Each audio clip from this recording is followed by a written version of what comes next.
Hey, what is going on, my freaking Spring Knights? It's Springfield. So today I got something a little bit special for you guys. So we're gonna be going over how to Call of Duty Advanced Warfare.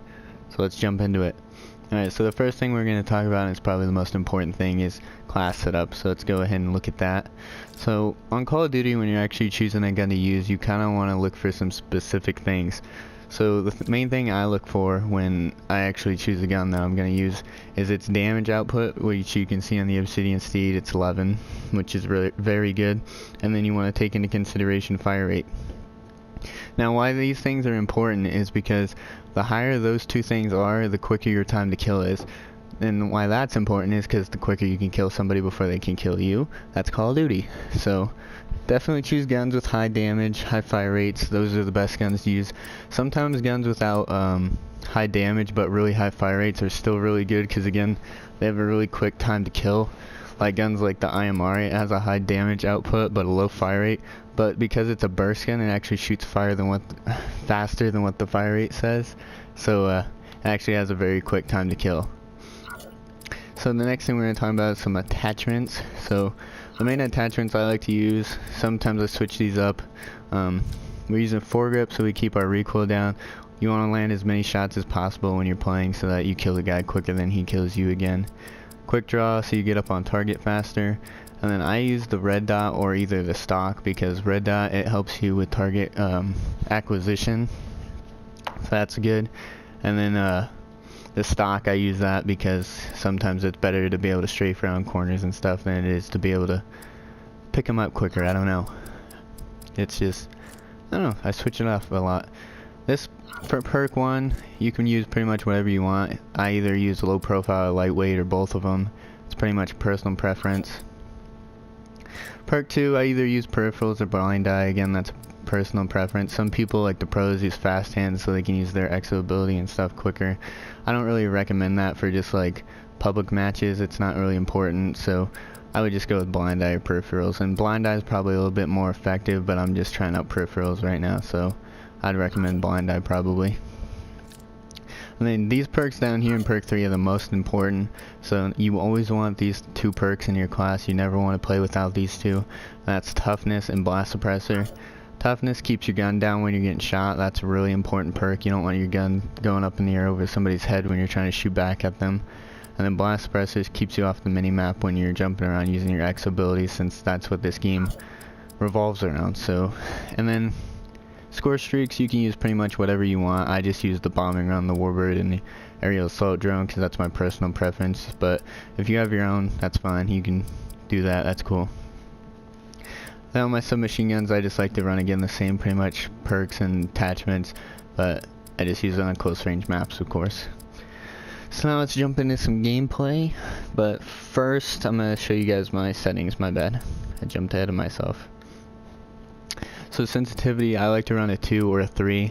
2 is a little bit more accurate, you get more aim assist, and if you've never played Call of Duty before, aim assist is really important when you're playing Call of Duty because it makes it less difficult to be able to get onto your target. So what that means is you can aim like, let's just over exaggerate it here. So let's say you aim 10 feet to the right of the guy.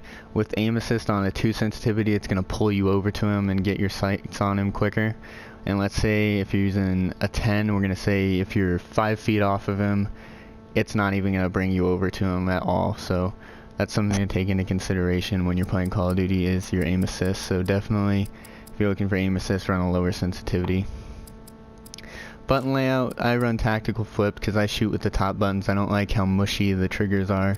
And then the reason I play tactical is because I like to drop shot. I know, don't make fun of me. I've been drop shotting since like World at War, so it's okay. Don't yell.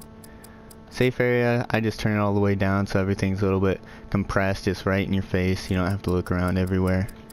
And then everything else is pretty much self-explanatory, so let's jump into some gameplay. What is going on, guys? So we're going to jump into some Detroit team deathmatch, and we're going to just talk a little bit about how I play and some useful things you should do while you're playing. So let's just wait for this match to load, and then we'll jump into it. We're going to be rocking our ASM1 because Detroit's a small level, so get ready for this because it's going to blow your mind. I guess the map actually got swapped on us, so we're actually playing some Ascend instead. So we're gonna be using our BAL on this map because it's got some long range shots. There are some close range areas, but that shouldn't matter too much because the BAL can just wreck wherever, because that high fire rate, like I was telling you guys about.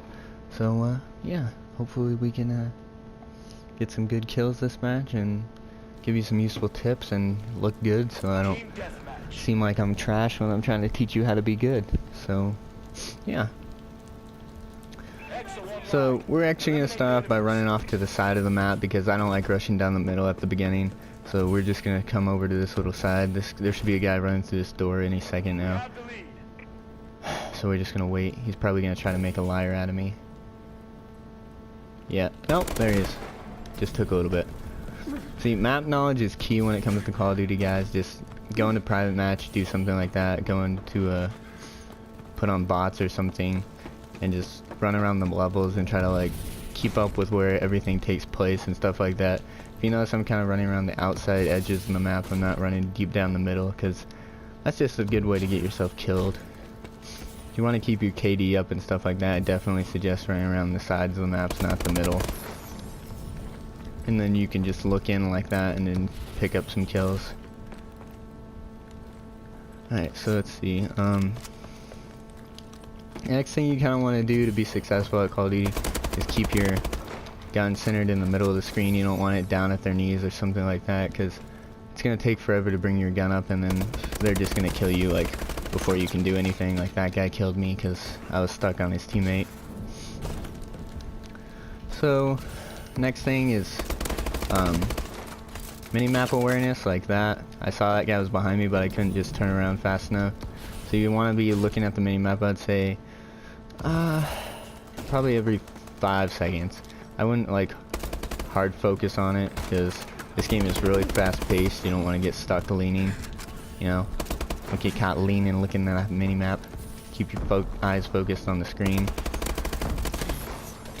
In other Call of Duties, I used to watch my mini-map like every 2 seconds, I want to say. My eyes were constantly looking up at that thing.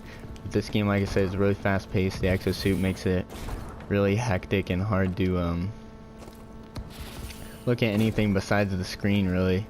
As you look away for a second and you just have a guy in your face already. Oof.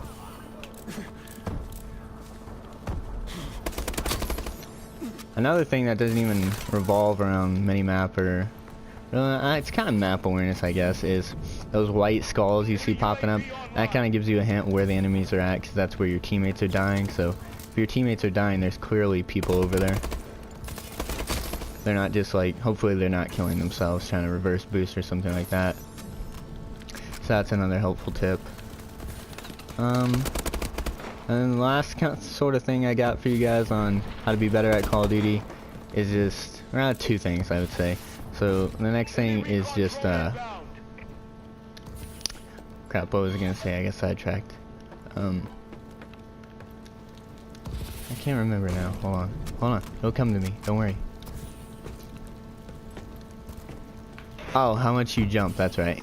Exosuit, that's what I was gonna talk about. So you don't want to be exo jumping all the time, really, like the double jump like that, where I just almost killed myself. You just kind of want to like run around like normal Call of Duty. That's what I try to do. You don't want to jump all over the place because people just know where you're at, especially if you don't have blast suppressor on, which if you stayed at the beginning you would know. Never use your class without blast suppressor.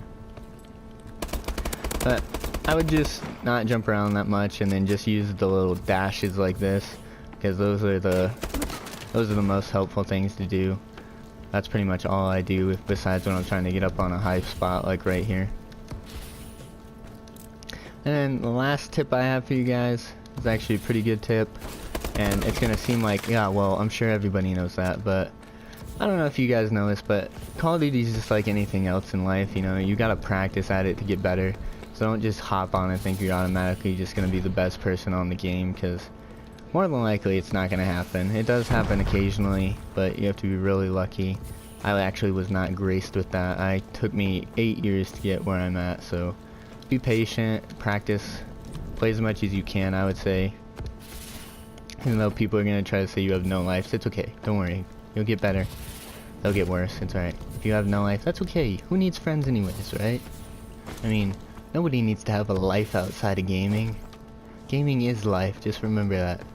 So that's pretty much all I got for you guys on tips. I hope you guys really enjoyed this how-to video. You see, as I get that kill, they're forfeiting.